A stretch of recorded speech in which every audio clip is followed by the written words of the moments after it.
جو قریب ترین اس کا ہمسایہ ہے وہی اس کی مدد کو آ سکتا ہے۔ اگر ایک بندہ بیمار ہے تو اس کا قریب ترین شخص جو ہے، جو اس کا ہمسایہ ہے، اس کی حالت وہی جان سکتا ہے، اور وہی ہمسایہ ہی اس کی مدد کے لیے سب سے پہلے آئے گا۔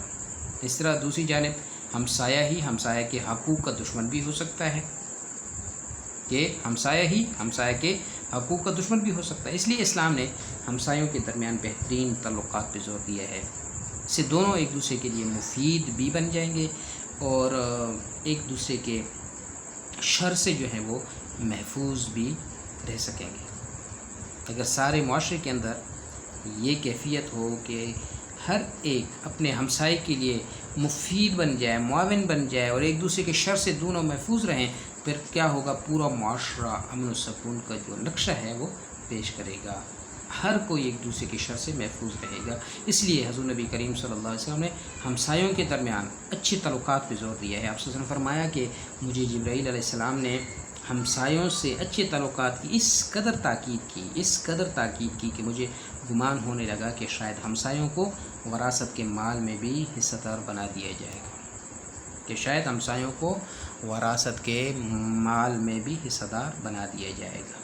تو یہ تیسری نصیحت تھی۔ آپ صلی اللہ علیہ وسلم نے ہمسایوں کے ساتھ حسن سلوک کرنے کے بارے میں فرمایا، اور ہمسائے کی جو ہے وہ مختلف جو ہے نا حقوق ہوتے ہیں، مختلف قسم کے ہمسائے کے حقوق ہوتے ہیں، اور وہ کیا ہیں کہ ہمسائیگی صرف دینی اعتبار سے نہیں بلکہ اخلاقی اور معاشرتی لحاظ سے بھی اہم ہے۔ تہذیب و تمدن کی اساس جو ہے باہمی تعاون، محبت اور الفت اور اشتراک عمل پر قائم ہے۔ پڑوسی ایک دوسرے کے دکھ سکھ اور رنج و راحت کے جو ہے نا وہ رفیق اور ساتھی ہوتے ہیں، وہ مشکلات میں اس وقت ساتھ دیتے ہیں جب رشتہ داروں کو ابھی خبر بھی نہیں ہوتی۔ اسی لیے تو اسلام نے پڑوسی کے تعلقات کو بڑی اہمیت دی ہے۔ حضور نبی کریم صلی اللہ علیہ وسلم نے حقوق ہمسایہ کے متعلق فرمایا، اگر پڑوسی کو مدد کی ضرورت پڑے تو اس کی مدد کرو، قرض مانگے تو اس کو قرض دو، محتاج ہو جائے تو پھر کیا ہے؟ ہمسائے کی مالی مدد کرو۔ اگر بیمار پڑ جائے تو اس کا علاج کرواؤ، اور مر جائے تو جنازے کے ساتھ قبرستان تک جاؤ۔ اگر تیرے پڑوسی کو کوئی اعزاز حاصل ہو تو اسے مبارکباد دو، اور اگر مصیبت میں مبتلا ہو جائے تو اپنے پڑوسی کی ہمدردی کرو، اور بغیر اجازت اپنی دیوار اتنی اونچی نہ کرو کہ اس کی روشنی اور ہوا رک جائے۔ اور آپ صلی اللہ علیہ وسلم نے یہاں تک فرمایا، کوئی میوہ یا سوغات وغیرہ لاؤ تو اپنے پڑوسی کو بھی اس میں سے دے دیا کرو۔ اور چوتھی ہدایت جو آپ صلی اللہ علیہ وسلم فرمائی اس حدیث میں، جو چیز اپنے لیے پسند کرو تو دوسروں کے لیے بھی وہی پسند کرو۔ حضرت انس رضی اللہ عنہ سے روایت ہے، حضور نبی کریم صلی اللہ علیہ وسلم نے ارشاد فرمایا، تم میں سے کوئی شخص کامل مومن نہیں ہو سکتا جب تک وہ اپنے بھائی کے لیے بھی وہی چیز پسند نہ کرے جسے وہ خود اپنے لیے پسند کرتا ہے، کہ جب تک وہ اپنے بھائی کے لیے وہی چیز پسند نہ کرے جو خود اپنے لیے پسند کرتا ہے۔ اور حضور نبی کریم صلی اللہ علیہ وسلم نے فرمایا، دین نصیحت اور خیرخواہی کا نام ہے۔ دین جو ہے وہ نصیحت اور خیرخواہی کا نام ہے۔ تو آپ صلی اللہ علیہ وسلم سے پوچھا گیا کہ کس کے لیے خیرخواہی نصیحت ہے؟ تو آپ صلی اللہ علیہ وسلم فرمایا، اللہ کے لیے، اللہ کی کتاب کے لیے اور اس کے رسول کے لیے، اور مسلمانوں کو ائمہ کے لیے، اور عام مسلمانوں کے لیے۔ کس کے لیے؟ عام مسلمانوں کے لیے۔ تو عام مسلمانوں کے لیے خیرخواہی کا معنی یہ ہے کہ انسان جو چیز اپنے لیے محبوب اور مرغوب سمجھتا ہے وہی دوسروں کے لیے بھی پسند کرے۔ اس حوالے سے حضور نبی کریم صلی اللہ علیہ وسلم حدیث ہمارے سامنے ہیں کہ دوسرے مسلمان بھائیوں سے ہمدردی، خیرخواہی اور محبت کا اظہار کرنا چاہیے۔ دوسروں کے حقوق مارنے، ان کے حقوق کے پیچھے پڑے رہنے کی بجائے ان کے لیے اپنی ہی طرح کی چیز پسند کرنے کا حکم دیا گیا۔ تو اس کا فائدہ کیا ہے کہ اس سے دوسروں کے حقوق کے محفوظ رہنے کا طریقہ کار ملتا ہے۔ دوسرے لوگوں کے دلوں میں نفرت کی بجائے محبت پیدا ہوتی ہے، خود غرضی کی بجائے اثار اور خدمت کا اظہار ہوتا ہے۔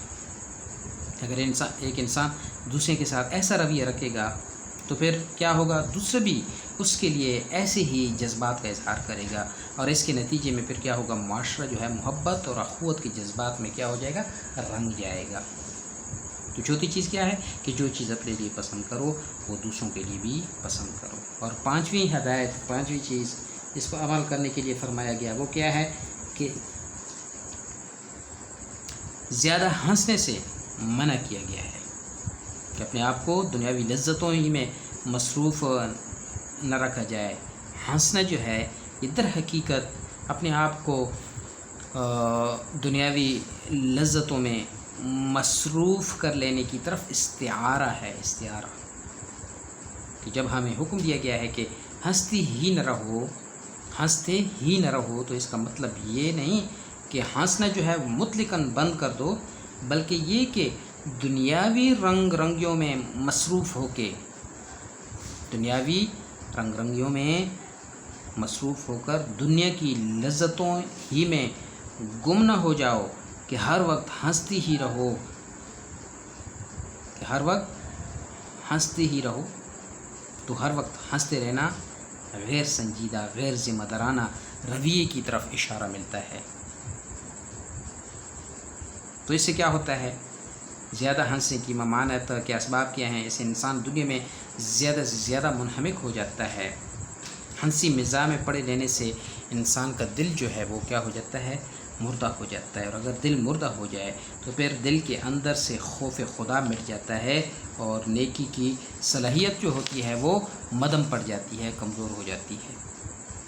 ہنسانے کے عمل میں پھر کیا ہوتا ہے؟ اکثر اوقات انسان دوسروں پہ طنز اور تضحیک کا انداز بھی اپنا لیتا ہے۔ جب لوگوں کو ہنسانا ہی ہے تو پھر دوسروں پہ طنز کرتا ہے، اور حدیث نبوی کی روح سے یہ مستحسن فعل نہیں ہے۔ اور پھر یہ بھی ہوتا ہے کہ ہنسانے کے عمل کے دوران پھر انسان اکثر اوقات جھوٹ کا ارتکاب بھی کر گزرتا ہے، جھوٹ بھی بول لیتا ہے، دوسروں کو ہنسانا ہے۔ اور نبی کریم صلی اللہ علیہ وسلم نے لوگوں کو ہنسانے کے لیے جھوٹ بولنے پہ سخت الفاظ میں وعید فرمائی ہے۔ آپ صلی اللہ علیہ وسلم نے یہاں تک فرمایا جس کا مفہوم ہے کہ بعض اوقات ایک انسان زبان سے ایک ایسا کلمہ نکالتا ہے کہ جس کی اس کو اہمیت ہی نہیں ہوتی، جس کی وہ اہمیت سمجھتا ہی نہیں ہے، اہمیت دیتا ہی نہیں ہے، اور لوگوں کو ہنسانے کے لیے بعض کلمات زبان سے نکالتا ہے، اور وہ کلمات ایسے ہوتے ہیں کہ جو رب کو ناراض کرنے والے ہوتے ہیں، اور ان کلمات کی وجہ سے وہ جہنم میں گرا دیا جاتا ہے، اور جہنم میں اتنی گہرائی میں اس کو گرا دیا جاتا ہے کہ جتنی زمین سے آسمان کی مسافت ہے۔ تو ہنسنے کی یہ نقصانات ہیں۔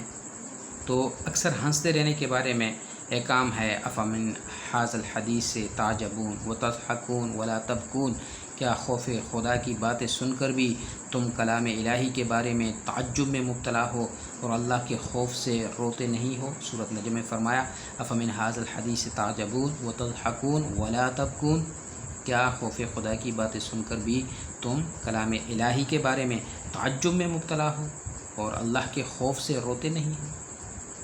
تو حضرت انس رضی اللہ عنہ روایت کرتے ہیں، حضور نبی کریم صلی اللہ علیہ وسلم نے ایک خطبہ ارشاد فرماتے ہیں میں نے اس جیسا خطبہ اس سے قبل نہیں سنا تھا۔ آپ صلی اللہ علیہ وسلم نے ارشاد فرمایا کہ اگر اس چیز کو جان لو جسے میں جانتا ہوں تو تم ہنسنا کم کر دو اور زیادہ رونے لگ جاؤ۔ یہ سن کر اصحاب رسول صلی اللہ علیہ وسلم نے بھی اپنے اوپر چادریں اوڑھ لیں اور رونے لگی۔ کیا کیا؟ رونے لگی۔ اور حضور نبی کریم صلی اللہ علیہ وسلم نے فرمایا جو کچھ میں جانتا ہوں اگر تمہیں اس کا علم ہو جاتا تو تم البتہ ہنسنے کم اور روتے زیادہ۔ حضور نبی کریم صلی اللہ علیہ وسلم کے صحابہ پر اس دن سے زیادہ سخت دن اور کوئی نہیں گزرا۔ تو نبی کریم صلی اللہ علیہ وسلم کی احادیث کا اصل مدعا اور مقصود یہ ہے کہ ہم عام طور پر ہنسنے ہنسانے میں ہی اپنے آپ کو مصروف نہ کر لیں۔ تو ہنسی مزاح اور اسوہ حسنہ یہ بھی ہے۔ دین فطرت اس قدر خشک نہیں کہ وہ لوگوں کے ہنسنے پر بھی پابندی لگا دے، بلکہ یہ دین بڑا فطری دین ہے۔ خود حضور نبی کریم صلی اللہ علیہ وسلم بھی اس سے بھی ثابت ہے کہ آپ صلی اللہ علیہ وسلم اپنے اہل و عیال اور صحابہ کرام کے ساتھ مزاح بھی فرماتے تھے۔ آپ صلی اللہ علیہ وسلم نے زندگی کے ہر گوشے میں اپنا نمونہ پیش فرمانا تھا، اس لیے آپ صلی اللہ علیہ وسلم نے ہنسنے کے آداب بھی بتائے اور ہنس کر لوگوں کو دکھایا بھی ہے۔ خوشی کے موقع پر آپ صلی اللہ علیہ وسلم نے شرعی حدود کے اندر خوشی منانے کے طریقے بھی بتلائے ہیں۔ لیکن ساتھ میں یہ تنبیہ بھی ہے کہ بندہ اتنا غافل نہ ہو جائے کہ ہر وقت دنیا کی لذتوں میں لگا رہے، ہنستا ہی رہے اور خوف خدا جو ہے وہ اس کے ذہن سے مٹ جائے۔ تو یہ وہ 5 کلمات تھے جن کے بارے میں حضور نبی کریم صلی اللہ علیہ وسلم نے ہدایت دی۔ حضرت ابو ہریرہ رضی اللہ عنہ نے فرمایا کہ یا رسول اللہ علیہ وسلم، میں ان کو سیکھوں گا اور یاد رکھوں گا اور دوسروں تک پہنچاؤں گا، اور ان میں سے سب سے پہلے کیا ہے کہ جو ہے نا حرام چیزوں سے اجتناب کی ترغیب دی گئی ہے، اور پھر دوسرا کہ جو کچھ اللہ تعالیٰ نے دیا ہے اس پر انسان صابر رہے، قناعت کرے، اور تیسری چیز جو ہے وہ یہ ہے کہ ہمسایوں سے حسن سلوک کے بارے میں ہے کہ چوتھی چیز یہ کہ اپنے لیے جو پسند کرے وہ دوسروں کے لیے بھی پسند کرے، اور پھر زیادہ ہنسنے کی ممانعت آپ صلی اللہ علیہ وسلم نے فرمائی ہے۔ اور یہ وہ چیزیں ہیں کہ جب ان پہ انسان عمل کرتا ہے تو آپ صلی اللہ علیہ وسلم نے فرمایا کہ اگر یہ کام کرو گے تو یہ بن جاؤ گے، زیادہ عبادت گزار بن جاؤ گے، کامل مومن بن جاؤ گے۔ تو اللہ تبارک و تعالی سے دعا ہے کہ اس حدیث پہ ہم سب مسلمانوں کو عمل کرنے کی توفیق عطا فرمائے۔